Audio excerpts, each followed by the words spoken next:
పెళ్లి చేయడానికి సెటిల్ అవ్వక్కర్లేదు అంటున్నారు. అవసరమే లేదు. మీకు ఒక అమ్మాయి ఉంటే సెటిల్ అవ్వకపోతే పిల్లనిస్తారా? నేను డెఫినెట్లీ ఇస్తా కదా.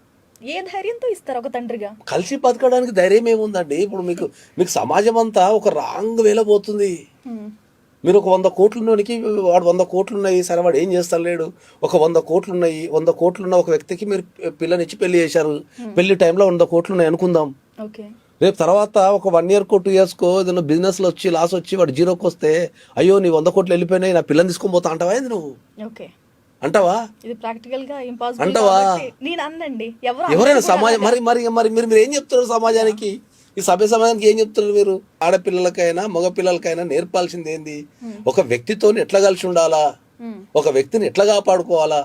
నీకు పైసలున్నా పైసలు లేకపోయినా, కెరీర్ సెటిల్ అయినా సెటిల్ కాకపోయినా నువ్వు ఎట్లా కాపాడుకోవాలని నేర్పాలి. కానీ నేను సెటిల్ అయితే పెళ్ళిని ఇస్తా.